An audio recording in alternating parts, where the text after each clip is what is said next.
آپ باپ دادا نے مسجد بنوائی, نمازوں کے اوپر دروازے بند کر دیے کیونکہ یہ زرتاج گل کے گھر کے سامنے جو وہ مسجد ہے. وہاں پہ مارکیٹ تھے تو مارکیٹ کے دروازے بند کر دیے. انہوں نے کہا عید اور چاند رات کے اوپر بھی یہاں پہ کوئی خرید و فروخت نہیں ہوگی کیونکہ شاید یہ اس مارکیٹ میں یہاں پہ زرتاج گل رہتی ہے.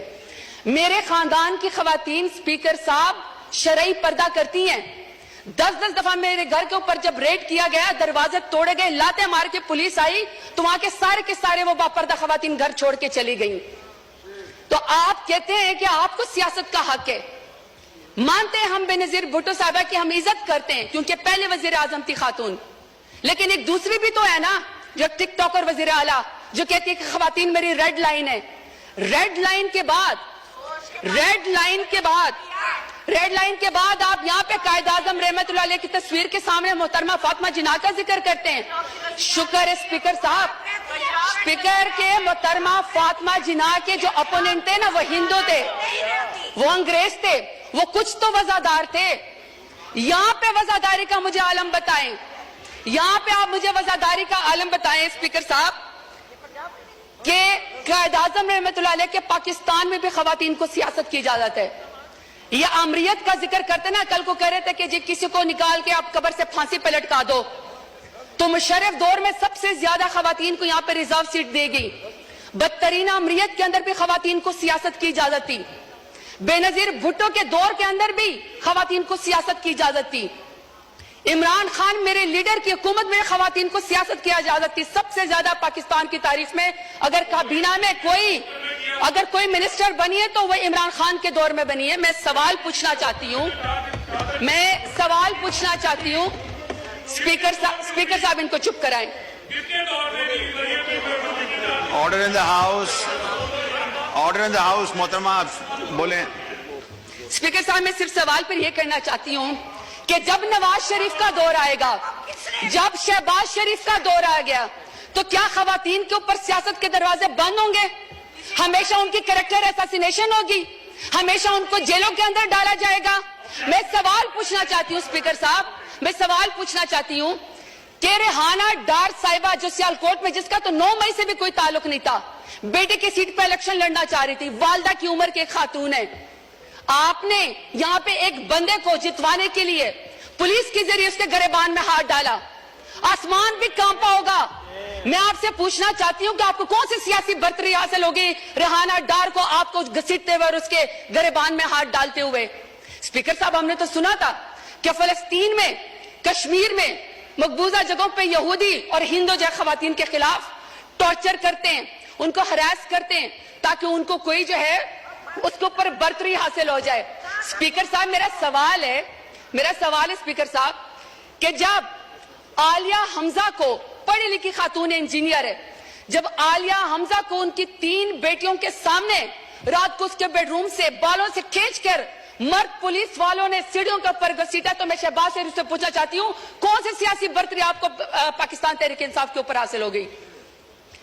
اب میں ڈاکٹر یاسمین راشد کا ذکر کرنا چاہتی ہوں. اسپیکر صاحب ڈاکٹر یاسمین راشد ہیں, ایکس منسٹر ہے ہیلتھ کی, اور وہ اس قوم کی خدمت کر چکی ہے, کینسر کی سروائیور ہے, ایک لیڈر خاتون ہے. آج وہ خاتون ایک ضمانت اس کو نہیں ملتی جو کہ بنیادی حقوق کی خلاف ورزی ہے. آپ یہ چاہتے ہیں کہ کوئی پڑھی لکھی خاتون یہاں پہ سیاست کے اندر نہ آئے, اس کے اوپر دروازہ بند کر دیا جائے. تو میں پوچھنا چاہتی ہوں فارم 47 والے وزیر اعظم سے کون سی سیاسی برتری آپ کو حاصل ہو گئی؟ Order in the house please سنیں آنریبل ممبر بول رہی ہیں, سنیں جی, آپ جاری رکھیں پلیز. اسپیکر صاحب میں یہاں پہ بشرا بی بی کا ذکر کرنا چاہتی ہوں. خاتون اول رہ چکی ہیں, حیادار عورت ہے, باپردہ عورت ہے. لاکھ اختلاف ہوگا ان کا, لاکھ اختلاف ہوگا اسپیکر صاحب ان کا, شہباز شریف کا, نواز شریف کا, لاکھ اختلاف ہم سے ہوگا. عمران خان سے نفرت بھی ہوگی کیونکہ عمران خان جیسے بہادر لیڈر تو یہ ہے نہیں, تو چلو آپ کو سیاست میں نفرت ہوگی. اسپیکر صاحب میرا سوال ہے کہ دشمنی میں آپ اتنے گر گئے کہ آپ نے نکاح جیسے سنت نبوی آپ نے اس کے اندر بھی ہاتھ ڈال دیا. کوئی باپردہ خاتون بھی آپ کے شر سے محفوظ نہیں رہی. تو میں پوچھنا چاہتی ہوں کہ فارم 47 والے وزیر اعظم سے کہ آپ نے باپردہ خاتون کی عدت کے نکاح کے کیس کے اندر بھی ہاتھ ڈال کے دشمنی کی نظر کر کے خواتین کو آپ نے کیا پیغام دیا ہے؟ طیبہ راجہ، صنم جاوید، عائشہ بھٹا، میں ہزاروں کے نام لینا چاہتی ہوں اسپیکر صاحب، وہ جیل کے اندر بیٹھی ہوئی ہیں، وہ جیل کے اندر بیٹھی ہوئی ہیں اور order in the house please, سب نے بولنا ہے، ہر کوئی اپنی باری میں بولے. جی اسپیکر صاحب، عالیہ حمزہ، عائشہ بھٹا، صنم جاوید، اسی طریقے سے سر طیبہ راجہ، وہ پولیس کی کسٹڈی میں بیٹھی ہوئی ہیں اور طیبہ راجہ کہتی ہیں کہ ان کی والدہ تہجد کی نماز پڑھ رہی تھی اور ان کو کوئی پولیس آفیسر کوئی ریپ کی ویڈیو بھیجتا ہے. آپ نے اس خاتون کی ماں کے تہجد کے ٹائم پہ آنسو کا کون حساب دے گا؟ یہ چاہتے ہیں کہ یہاں پہ سیاست ہو خواتین کی، یہ علمبردار ہے خواتین کی سیاست کے، یہ کمیٹی بنائیں گے سیاست کے خواتین کی. مجھے بتائیں اسپیکر صاحب، جو وزیر اعظم، جو نون لیگ 14 شہیدوں کا خون کر کے خواتین کے سر سے چادر اتار کے کرسی کے اوپر بیٹھی ہو، تو میں بتانا چاہتا ہوں نہ تمہاری کرسی رہے گی نہ تمہاری بیٹیوں کے سر کے اوپر چادر رہے گی، کیونکہ بیٹیاں سانجی ہوتی ہیں، عزت سب کی ہوتی ہے. یہ اسپیکر صاحب میں آپ کو ذرا فیکٹس اینڈ فگر بتانا چاہتی ہوں. یہ 21 اپریل 2024 کی سٹینڈنگ کمیٹی کی رپورٹ ہے، پی ڈی ایم کی 2 سال کی، انکلوڈنگ ان کی جماعت کی، پی ایم ایل این کی. سر اس رپورٹ میں کہتے ہیں کہ خواتین قیدیوں میں 60% اضافہ ہوا ہے. واٹ اے شیم. آپ نے مہنگائی تو کر دی،